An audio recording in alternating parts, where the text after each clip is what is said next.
That's why I'm well compensated. Yeah, we suck ourselves. I'll get somebody else there. The culture is actually damn good. This video in all of its chaotic glory is brought to you by Raycon. I honestly can't believe it, but the holidays are almost here. We'll be gobbling on turkey legs and stuffing, then passing out on the couch and Christmas shopping the next.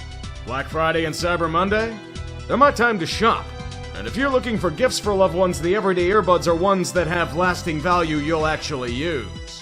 With a sleek, ergonomic design, they boast all the features of other premium audio brands at roughly half their price. With a 32-hour battery life and multi-point connectivity, they allow me to relax after a day of sitting in front of a computer ranting about sports. If I'm on the go, these protective case covers are not only useful, but a solid complement to Raycon's perfect in-ear fit. Plus, they support wireless charging with any brand's charger. You don't even have to take the protective cover off. 90 minutes of battery and a 10-minute charge. If you aren't convinced, how about this? They're having a big Black Friday and Cyber Monday sale going on. Go to buyraycon.com/utree to get up to 30% off site-wide. Any of their products available for big discounts? I'm honestly considering giving a few everyday earbuds as gifts this Christmas.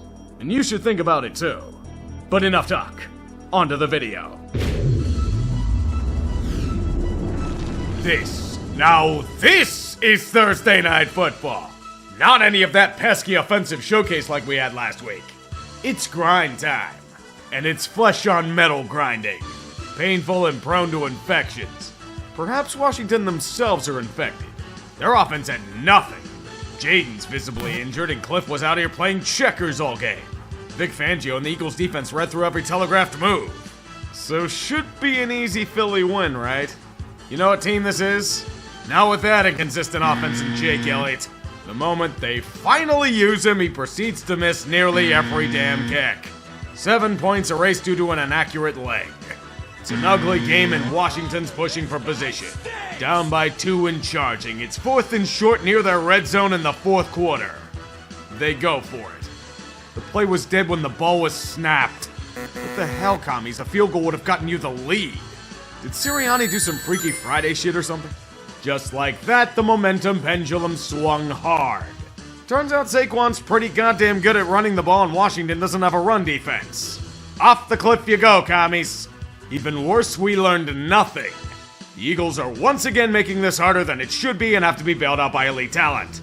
If Quinn and Cliff aren't absolute morons, this might have been a different game. Fuck steak dinners. Give that defense an entire cow each. They need to feast with the carry job they did tonight. Mr. Peterson, here's a situation that even your incompetent ass can figure out. You lose this next game, clear out your damn office. No one cares that you're facing a juggernaut without the only guy who can run your offense. You will win or you will suffer the consequences. Little did Doug know that the Jags players were listening in on the call. In solidarity with their impending death, they quiet quit in ways that would make Gen Z envious. If you ever played Oblivion, remember the Grey Prince arc? The Jags realized their fathers were clowns. They proceeded to let their opponent kill them without a fight. They've lost the will to live, and the Lions showed no mercy. Good Lord, did Detroit feast on a long-dead carcass.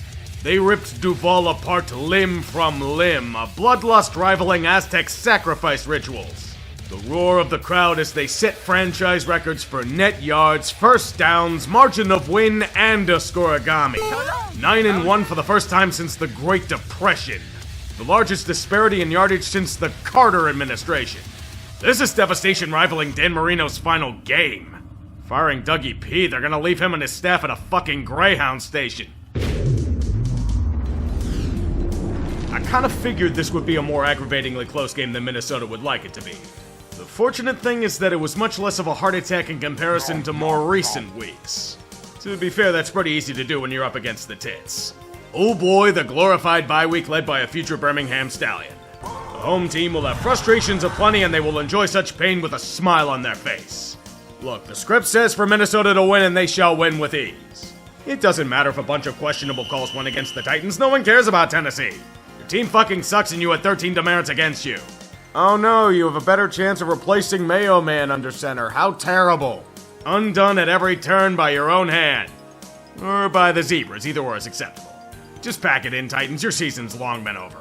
Minnesota finally didn't bury themselves in aggravating fashion. They keep pace with the Motor City thanks to strong defensive stops and just enough offense to keep a bottom feeder at bay. At least Arnold didn't implode. I'll accept this outcome. Now keep it up against a real team.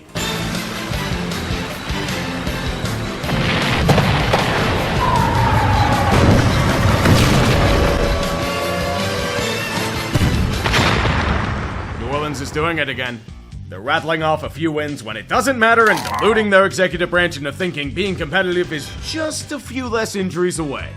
If you didn't expect this surge to another 8-win season, I don't know what to tell you. Famous Jameis is returning to the place he made delicious turnovers in and baked an outright gem. Almost 400 yards of passing in a near immaculate day. If the Browns don't get in their own damn way at every opportunity, or if their kicker could make a damn field goal. It's tied at 14 in the second half, but unfortunately this is where Cleveland's hopes begin and end. Today's superhero on the bayou is a simple man. A Swiss Army knife that can kill you in 12 different ways. We call him Taysom Football. What's his favorite position? Obviously football. The Browns defense couldn't stop him whatsoever. The throwback to 2019 terrorizing Cleveland in every way possible. Don't look now, but the Saints are marching back to hell. 4-7 and the rest of their division is imploding on itself. Oh Lord, the terrible hope. New Orleans doesn't need any more foolish ambitions.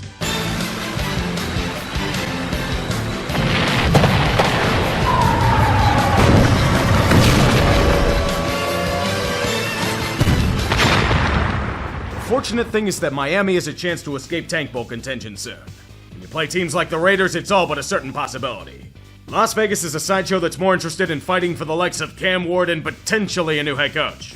Miami still has long-shot ambitions of a postseason ticket, but it was looking quite perilous in the first half. The Dolphins, despite their metric ton of yardage and time of possession, couldn't truly shake off their adversary. The Raiders may not have a defense, but Miami's unit in that end is both hobbled and quite ineffective. Good news, you can't stop Brock Bowers whatsoever. Dread it, but it's an offensive showcase for both groups, turning into a drag race. More alarming for Miami, but Tua's still in the saddle, and he will unleash his abilities with haste. He wants to finish this, and he will with a precision throw to Jonnu Smith. Arthur Smith's pizza sense is tingling somewhere in Pittsburgh with this news. Don't worry, Gardner's gonna fuck it up soon. There we go. Miami survives to rattle off consecutive wins with some momentum. Raiders, the Tank Bowl is yours with consecutive loss number 6. And oh, what a prize it shall be. What is the prize this year anyway? There's no clear-cut number 1 pick. This was a surprisingly tense quarterback battle for two teams past their peak. On one side of the coin, Matthew Stafford showing the world that he still got it. Remember those injury ailments that threatened his career a few years ago? They were scaring us for a moment, but with the performances he's put on, the Rams will still be a threat to contend for January. Even if it is just as a mid-tier team. 4 touchdowns making a magic symphony through the air, and New England's secondary can only watch in awe. Annihilation of their sacred ground and defensive might on all fronts. And a 28-13 lead makes it tough to come back. Yet on the other end, Drake May is showing he could very well be something at this level. He's doing everything he can to match Stafford in this duel. And he doesn't have a Kupp or Nakua to throw to. The Patriots are making mistakes, but they're still fighting. And a few defensive stops by New England, and suddenly it's a one-score game, and May has the chance to make his mark. The ability to become a hero in the NFL. This final drive will prove many things. 13. May deep downfield, nobody's looking for it. Cam Kitchens was ready for it, and that's your ball game right there. Mostly that they need a team around Drake. At the very least, the Patriots can say they have potential under center, but the Rams were the stronger team. New England just made too many fuck-ups. LA capitalized on them to secure a much-needed win. Such is life. Nothing you can do but lick your wounds and pray things get better. All the Jets needed was a league average Aaron Rodgers and they'd make the playoffs. Oh, if I can only slap some sense into myself a few months ago. New York's season has continued its relentless spiral into death and destruction. Indianapolis has caved and is starting AR5 after a needed benching. And he did not go 5 for 30 today. Against the Jets, he teased the upside that had scouts ogle him at the draft. He didn't just serrate this group at MetLife, he fucking bulldozed them. I don't know if this says more about AR or the Jets. They as an entire organization haven't just regressed, they've devolved into the anti-team. Even Flacco would have torched these fuckers. This defense is dog water, and they're somehow hanging with Indy despite every chance given to let them be mollywogged. The Colts defense has its flaws, but Aaron doesn't have the ability to throw it deep like he used to, so it's merely dinking and dunking for touchdowns. The Jets defense? Nothing. Just nothing. And it's neck and neck deep in the fourth with Gangrene up by 5. New York just has to make a stop. And they shut down their leg. Full gunk and stank for the entirety of the drive. A disaster and then some. With Anthony Richardson's arm and legs, the reality is in sight. Another Colts win by drunkenly stumbling into one. And Indy's up by 1. But this moment is what Aaron Rodgers was made for. The final drive. He's done this a million times before. Heroics and elite play with plenty of time on the clock to bail out an incompetent team. The deal with the devil is gifting them unnatural opportunities. They completely fuck it up. This is your savior, Jets. This year has been the butt-fumbliest butt fumble to have ever been butt fumbled. They once again chose poorly at every turn and the whole team's imploded on itself. Season DOA. The defense is cratered since Saleh's firing? No fucking shit, Sherlock. Next you're gonna tell me that Rodgers has visibly declined thanks to injury and age. So the fucking team, Woody. You're a joke without end. The Jets obviously can't point the finger at the two men primarily responsible for the shit show. Aaron's grand experiment in New Jersey has been an unmitigated disaster. Dreams of playoff glory spiraling into a chasm. The defense has regressed into a bottom-tier unit. The offense is roughly in the same boat. All this talent fading into absolutely nothing? Someone else has to get axed for it. And they obviously aren't choosing Rodgers. Joe Douglas, my old chum. These last few years haven't been you, but you had a bunch of demerits before this anyway. Your newest title, Scapegoat. 2023's failure to assemble an O-line and backup QB are on you. Drafting Zach Wilson was on you. No one cares that you built up that defense and were handcuffed by Rodgers these last few years. The maggots can feast on your carcass right next to Saleh.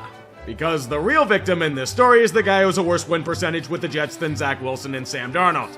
Considering the sky-high expectations this franchise had, New York is an easy candidate for Locale of the Week. Douglas and Saleh may have had their flaws, but they aren't the major issues in the grand scheme of things. This year is a flaming wreck, only equaled by Duval under Peterson and Bulky. Does anyone know why they haven't been fired yet? Or even more incompetent than Gangrene? You know what? Shotgun gets Locale of the Week too. Locale teams stay locales. Who knew? Aaron Rodgers may be rotting the Jets from within, but one thing has never changed throughout time. Green Bay owns Chicago. No matter what the Bears do, they cannot overcome this menace 3 hours north. They aren't with too many men and offsides penalties in the same play. While giving up a touchdown, it was looking to be the typical fare, but reality is murkier. The Packers played like shit. Jordan Love continues his Brett Favre arc of fuck it, go bold, or die trying. Even if it's into blanket coverages in the red zone. And then Chicago experiences the benefits of no Shane Waldron. Mainly that they can move the football and aren't burdened by terrible short yardage play calls. The Bears have the lead, but Green Bay will put up a fight. Mainly since they feel that they're the superior franchise. That elitism alone will guide them on this day. Now, if only that could get the Packers' run defense to make a stop on DeAndre Swift, that'd be great. Cheeseheads know that narratives must be maintained. And the chance is here to get it done. But alas, the sloppy play of Green Bay rears its ugly head near the goal line. Chicago's new monsters of the Midway make a stop to force a turnover on downs. The Bears just can't capitalize. They have to punt it back. And Love plays Russian roulette and wins. Make a safe play to Tyler Kraft. Fuck it, Brett Favre the ball to Christian Walker for an improbable catch. The gunslinging more than giveth. And it rewards them with a touchdown to take the lead. Green Bay can sack Williams on back-to-back plays, but he needs to make a statement of his own. Repeatedly to field goal range. Chicago, you're almost free. The age of the Packers owning you as property. It might be coming to an end. Holy shit, what a drive by Caleb. Green Bay's fists are weaker than a mosquito. The moment to define a generation. お前はもう死んでいる。何? And it's blocked! Oh my goodness, the Packers block it, and they're gonna win! It's not!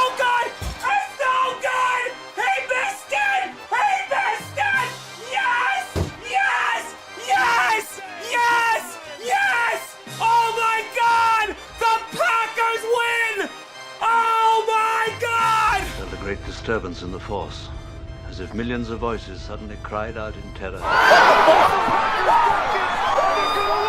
Was suddenly silenced.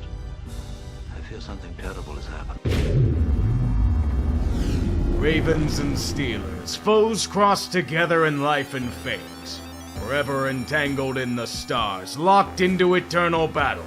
Pittsburgh will forever have bullshit in the gods' favor, while Baltimore must yet again experience Mike Tomlin's House of Horrors. Magic so powerful that the pain will be unbearable. Such a piercing burn that the only solution is to rip your own skin off to ease its curse. No matter what the Ravens' offense shall be nevermore. Step into the vanishing act that is Justin Tucker's talent. Where did it go? Did it float down the Ohio? Seriously, Justin, what the fuck? This has to be more than a snap holder. Dude might be mega cooked.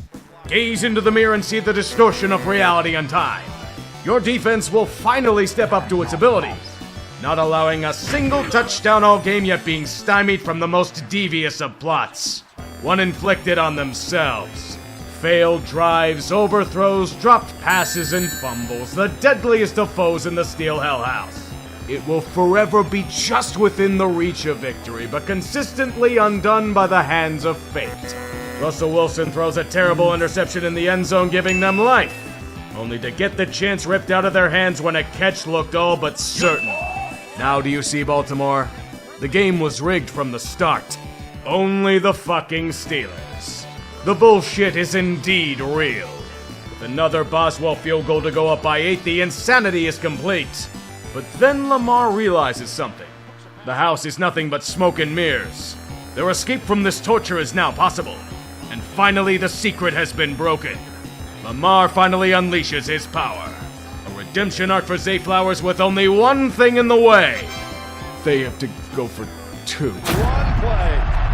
Jackson flings it. Andrews can't get to it. Jackson keeping it. Jackson fake. Jackson tosses. Incomplete. Every goddamn time. Without fail. The Ravens keep beating themselves in the most infuriating of ways.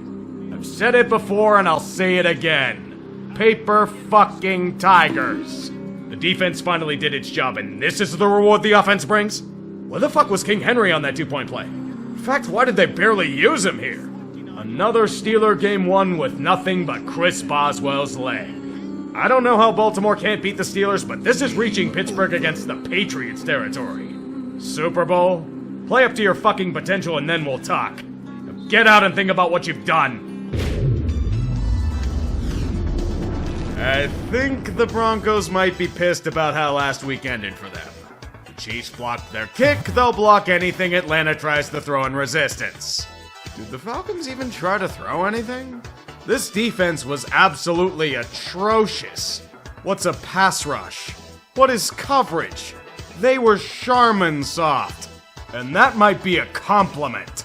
Denver wanted to beat up on someone and straight up took them behind the shit, pummeling them within an inch of their life. They can't beat Kansas City, but they'll do the next best thing and slaughter an entire aviary. Bo Nix is getting Denver more than addicted to hopium. And with performances like that, it's justified. With consecutive losses, Atlanta's pissing away a chance to run away with the division. They infuriate me with no end. And it never changes. The Broncos didn't just ride, they trampled over them repeatedly.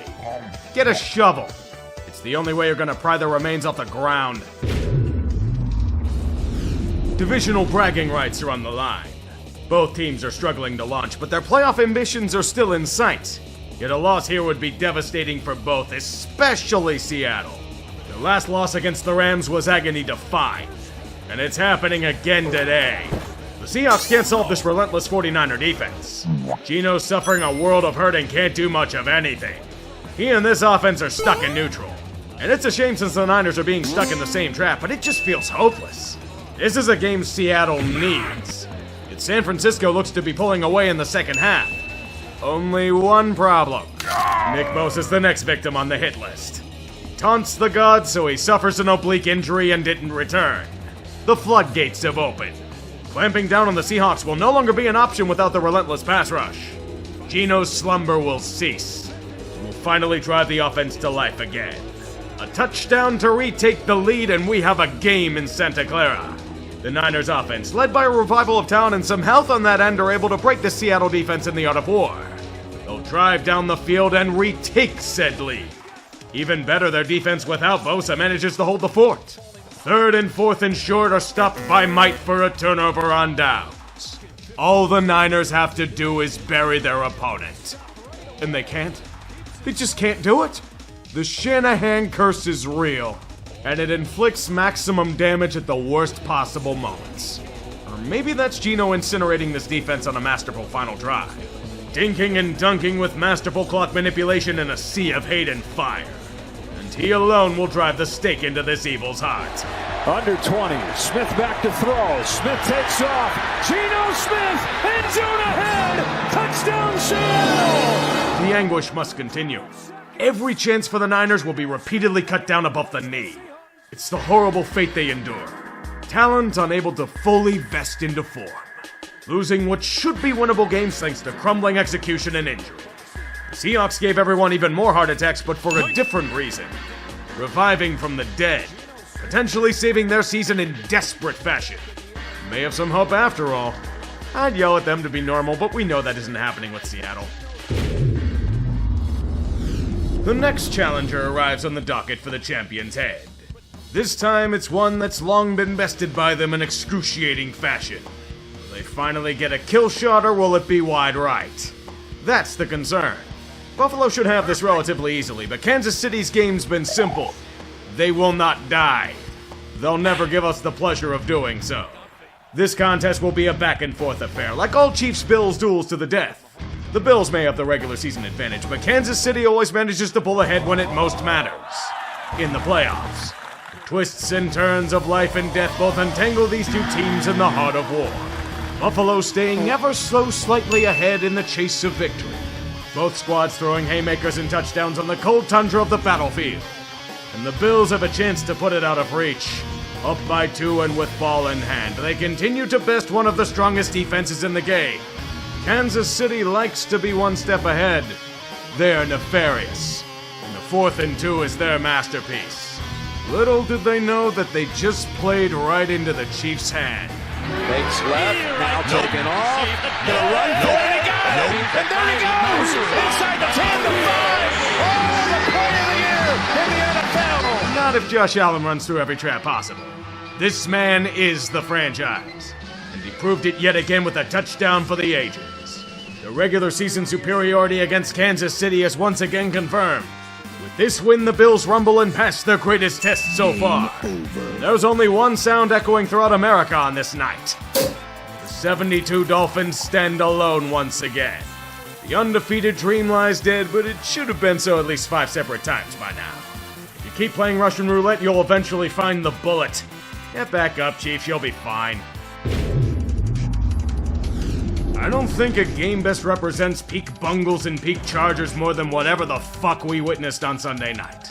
Two frustrating, perpetually cursed franchises branded with torment and turmoil. Liquid LA will step up to the plate first. Cincinnati's awful defense and poor management will ensure that they're undone at every turn. The Chargers' D is dominant. They are relentless and suffocating. Joe Burrow can do nothing. Meanwhile, Justin Herbert and company have carte blanche. They are destroying the hopes of everything Cincy holds dear. And with a 27-6 lead in the second half, it should be over. Keyword is should. My friends, if you're experienced in the meme world, you should know what's about to happen. Throughout history, a phenomenon has occurred known as chargering. It's when a surefire win for Liquid LA is squandered at every opportunity due to their recessive genes. The most basic tasks are floundered and their adversaries allowed to come back into the game.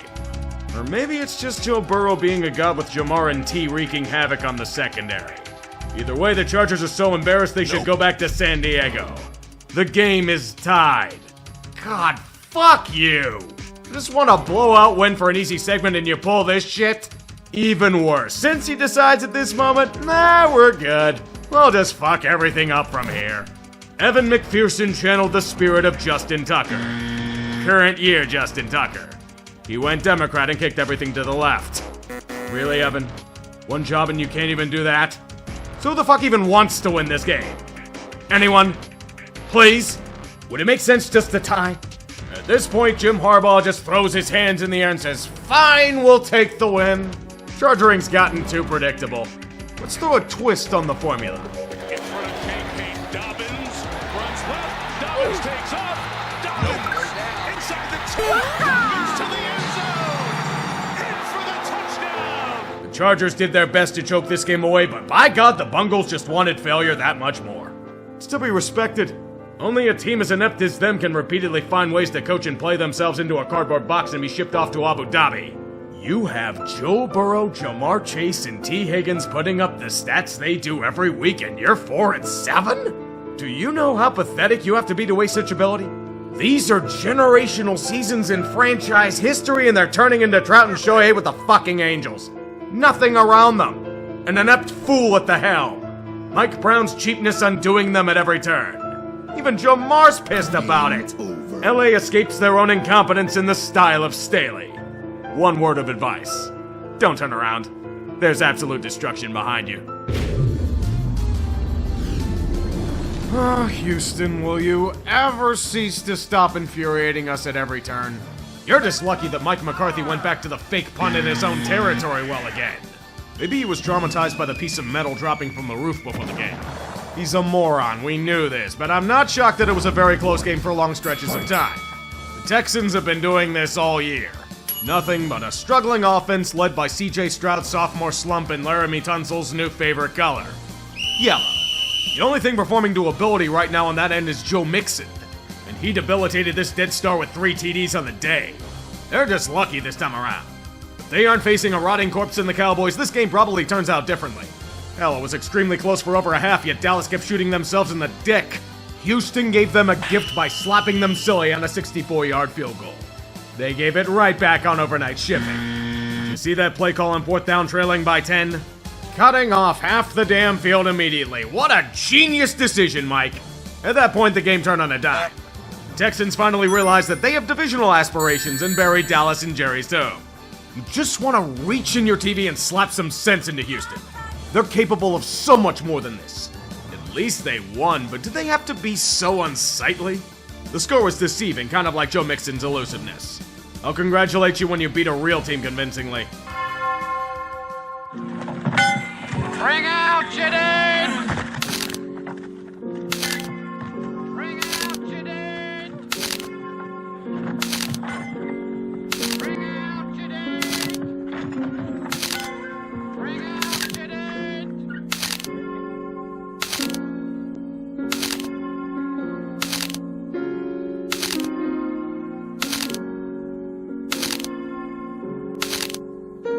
Unit lost.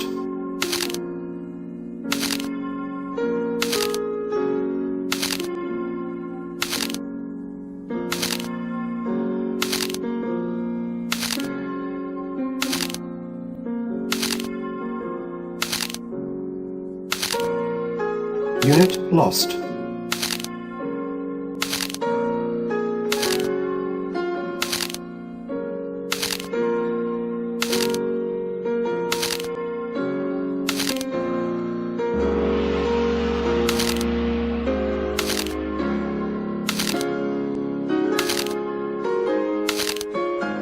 Unit lost. Unit lost. Unit lost.